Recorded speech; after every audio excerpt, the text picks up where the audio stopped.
Hi ladies, it's Anne here. In this video I want to talk about what I would tell my younger self when it comes to money. And I think that what I was dreaming about when I was younger, like many other people, I really wanted this, lifestyle where you could work from anywhere, you could be your own boss, you could travel and work at the same time if I wanted to.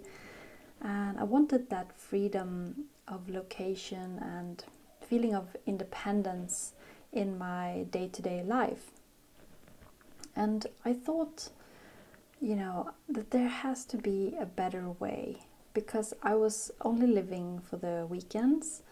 I really didn't like my 9 to 5 jobs. I had really stressful jobs, sometimes really bad bosses, and it was just very stressful. And I was dreaming about taking vacations, but it didn't feel like a lasting solution. I didn't want to live my life that way, just dreaming about the next vacation. It felt like life was too short to only live a small amount of time every year and then the rest just going through it with dread and stress. And yeah, I thought that there has to be a better way. So what I thought would be the solution was entrepreneurship. I started so many different businesses, and I think I knew from a really early age that I wanted to be like fiercely independent. And so I started my entrepreneurial journey when I was only 17, 18 years old, when I started testing out business ideas in the real world. And so it was this independence that really drove me all the time. So while I was trying out all of these business ideas, I also was learning about personal finances and reading all these books and taking courses in personal finances and investing. But I didn't really manage my money that well because I saw it as a way to endure my stressful jobs. So what I would do is I would go after work, I would go shopping, I would go and look into the shops, and I would tell myself that I deserve it because I work so hard, I have such a stressful job, and it was a way to cope with that. But I think also it was just something you normally would do, like recreational shopping or something. I would go even on the weekends for hours. It's very embarrassing to admit, but just like a leisure activity to go to shops and just buy things. And it felt it felt a bit empty, I have to say, but it was a good distraction. And somehow I did that for the longest time. And so I was spending all my money. I didn't save anything, or I saved up some, but then spent it all again a couple of months later. I didn't keep any of my money. And when I look back at this time and I think of my younger self, they're struggling to start a business, to get out of the 9 to 5, and not handling my money really well. What I would like to say to her, it's not that easy, but I'll give it a go. I think the number one thing is to respect your money more.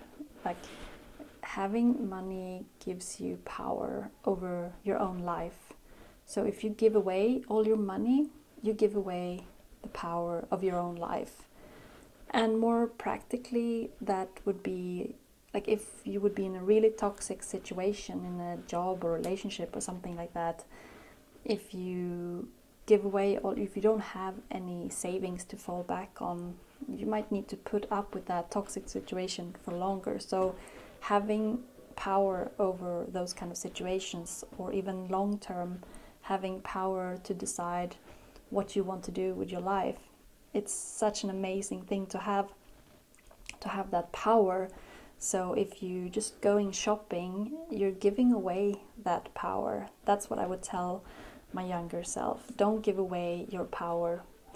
Learn to keep your money.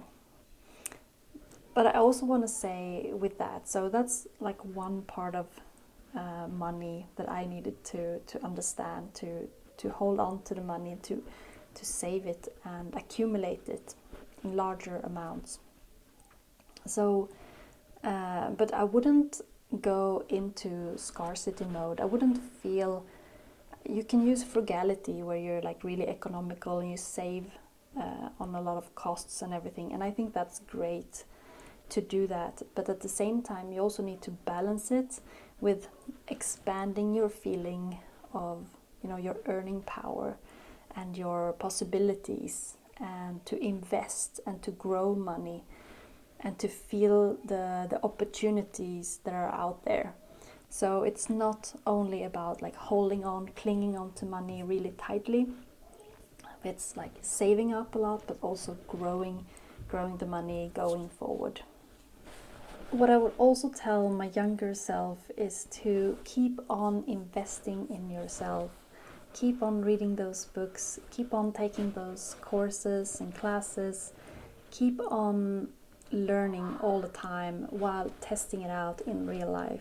That's such a great thing to do, because if you're just reading and not implementing it, it doesn't stick that well. So it's great that you're learning and testing and moving forward with that. So I think that's a really important thing, to always keep on learning and developing and expanding knowledge in that sense. I think also, now my kids are really noisy in the background, but I hope it's not gonna end up on the video. Anyway, the other thing I would tell my younger self is to work with fears, to look at fears as something really important that you need to go through, not around. I think this has been one of my biggest mistakes throughout the years, I think, or like learnings that I have now, is that when a fear comes up, it's just a way for your own brain to protect yourself, and it's something that will trigger an action if you allow it, and it can contain incredible good amounts of information. So let's say you start a business or you do something with an investment or something, you feel fearful about it. Start writing about it, start researching it. Why is it scary? What's the real risk here? How can I mitigate that risk? Is it a risk I'm willing to take? Well, ask yourself all of those questions, and that's how you can really go through something and take it to the next level. And I think that's just such an amazing thing you can do, to not be scared by your fears. Or you can be scared, but still use them as stepping stones and use them as a way to go deeper with something, to grow, to develop in some area.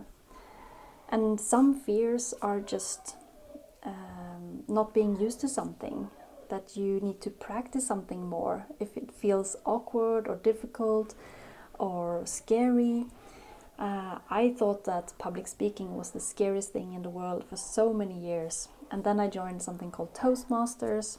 That's a separate episode, all of its own. I can highly recommend it if you want to overcome fear of public speaking. But it's the exposure. It's exposing yourself to that thing you fear over and over and over again. And in the end, it's just not scary anymore, if it's something safe, of course, and positive and good for your life. But yeah, working with fear, and that's really, really important.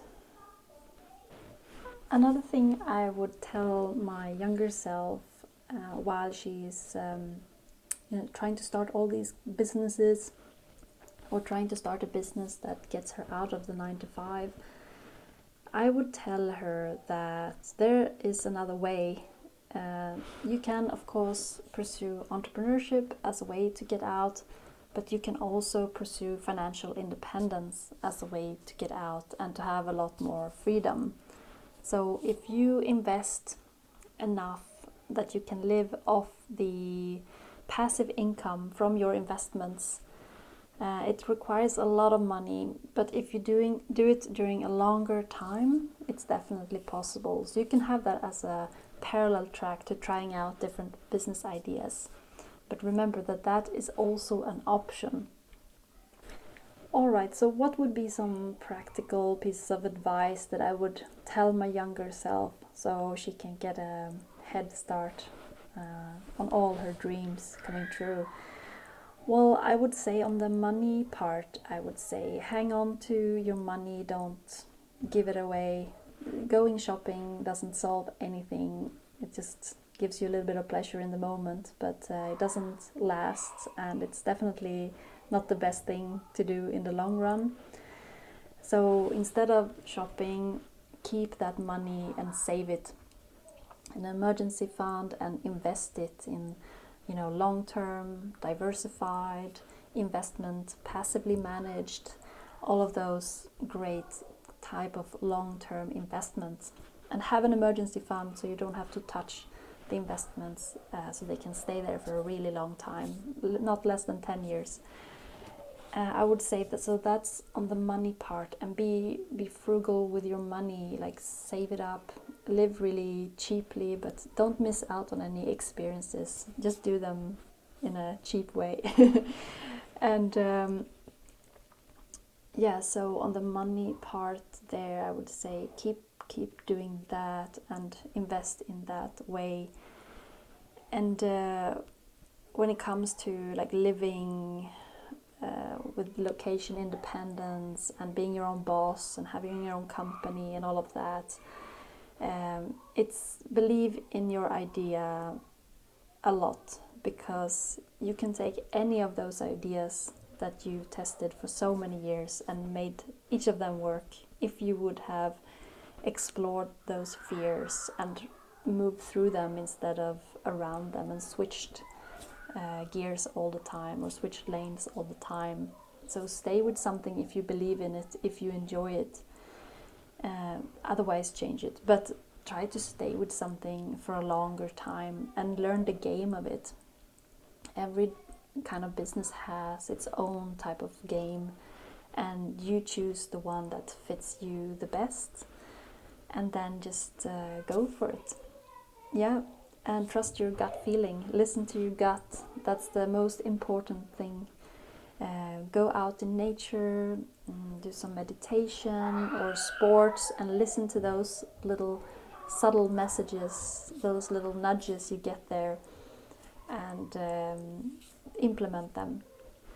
Alright, so this was everything from this video. I hope you enjoyed it. Yeah, I'll talk to you soon. Thanks. Bye.